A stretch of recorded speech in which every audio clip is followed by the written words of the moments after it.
तो इस वीडियो में हम बात करने वाले हैं एक बेहद इंटरेस्टिंग सर्वे के बारे में, जिसमें सामने आया है कि अमेरिका में सख्त इमिग्रेशन एनफोर्समेंट के बावजूद ज्यादातर इलीगल माइग्रेंट्स आज भी कहते हैं कि मौका मिले तो वो फिर भी यूएस ही आएंगे। जी हाँ, ये पूरा सर्वे सामने आया है। चलिए सब कुछ आपको डिटेल में बताते हैं। नमस्कार, मैं हूं आपके साथ प्रेरणा कौशिक।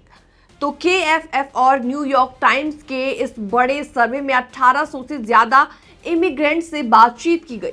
नतीजे चौंकाने वाले भी हैं और बहुत ज्यादा हैरान कर देने वाले भी हैं। तो सबसे बड़ी बात इसमें यह है कि 70% इमिग्रेंट्स ने इसमें कहा है कि अगर उन्हें दोबारा मौका मिले, दोबारा अपॉर्चुनिटी मिले, तो वो फिर भी अमेरिका ही आते। और इसमें 56% ऐसे लोग शामिल हैं जो कि इलीगल तरीके से आए थे और कहते हैं कि अगर फिर मौका मिलता तो हम फिर से इसी तरह आते। यानी कि डर, रेड और डिपोटेशन के माहौल के बावजूद भी अमेरिका अभी भी उनकी पहली चॉइस, पहली पसंद बना हुआ है। लेकिन डर इनको क्यों नहीं लग रहा? दरअसल सर्वे इसमें बताता है कि डर इसमें बहुत ज्यादा बढ़ा हुआ है, लेकिन इमिग्रेंट्स में डिपोटेशन को लेकर एंजाइटी पहले से कई ज्यादा है। 22% माइग्रेंट्स कहते हैं कि वो किसी ना किसी ऐसे व्यक्ति को जानते हैं जिसे डोनाल्ड ट्रंप एडमिनिस्ट्रेशन में गिरफ्तार या फिर अपने देश डिपोर्ट कर दिया गया। और अब 41% लोगों को डर है कि वो खुद या उनके परिवार का कोई सदस्य कभी भी पकड़ा जा सकता है। ऐसे लोगों को डर है। और 2023 में ये संख्या सिर्फ 26% थी। सख्ती इतनी इसमें ज्यादा बढ़ गई है कि 30% इमिग्रेंट्स ने पहले डेली लाइफ की आदतें बदल दी हैं। 5% ने बच्चों को स्कूल ले जाना अवॉइड किया। 7% लोगों ने मेडिकल केयर टाल दिया। 5% लोगों ने काम पर जाना भी अवॉइड किया। तो ये पूरे बदलाव, पूरे चेंजेस खास तौर पर हिस्पैनिक समुदाय में ज्यादा देखे गए, क्योंकि इन इलाकों में इन्फोर्समेंट ज्यादा तेज है। लेकिन इसी बीच एक बड़ा सवाल यहां पर ये उठता है कि लोग डर भी रहे हैं, फिर भी अमेरिका आना क्यों चाहते हैं? तो इसमें KFF की रिपोर्ट आई है। KFF इसमें कहता है कि परिवार अंदर ही अंदर दबाव में है, लेकिन उन्हें अमेरिका में अपॉर्चुनिटीज भी दिखती है। 78% इमिग्रेंट्स मानते हैं कि यूएस में अभी भी उन्हें फेयर ट्रीटमेंट दिया है, लेकिन फ्यूचर को लेकर उनका भरोसा काफी ज्यादा डगमगा गया है, कमजोर हो गया है।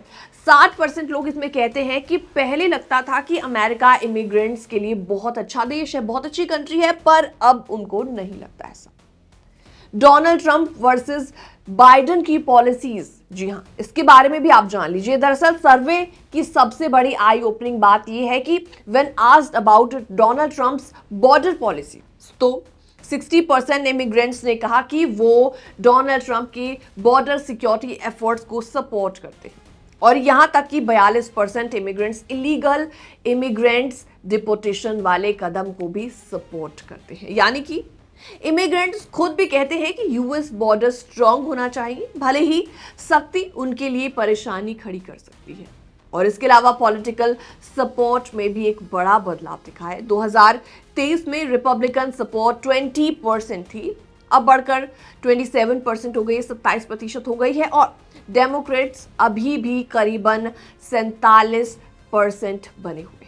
इकोनॉमिक साइड पर भी मिक्स्ड रिएक्शन देखने को मिले हैं। मतलब लगभग आधे माइग्रेंट्स कहते हैं कि जो बाइडेन एरा में हालात उनके लिए बेहतर हुए। 16% ऐसे लोग हैं जिन्होंने कहा कि डोनाल्ड ट्रंप के समय बेहतर, और 34% लोग ऐसे हैं जो कहते हैं कि कोई फर्क उनको नहीं पड़ा, सरकार कोई भी हो जाए। सर्वे में शामिल लोगों में 59% नेचुरलाइज्ड यूएस सिटीजन्स थे, 31% लीगल माइग्रेंट्स और करीबन 10% अनडॉक्यूमेंट माइग्रेंट्स। यानी ज्यादातर रिस्पोंडेंट्स हिस्पैनिक, एशियन और ब्लैक कम्युनिटी से बिलोंग किया करते थे। तो कुल मिलाकर मैसेज जिसमें क्लियर है, काफी ज्यादा डर बढ़ा है, रेट्स भी बढ़ी, डिपोटेशन भी बढ़ा, लेकिन अमेरिका में रहने और बसने का सपना आज भी लोगों के दिलों में है। इमिग्रेंट्स के लिए यूएस एक रिस्क है और एक अपॉर्चुनिटी के तौर पर भी वो इसको देखते हैं। तो फिलहाल इस पूरी रिपोर्ट को देखने के बाद आपका क्या रिएक्शन है, कमेंट सेक्शन में आप अपनी राय रख सकते हैं। बाकी तमाम अपडेट्स के लिए आप बने रहिए हमारे साथ।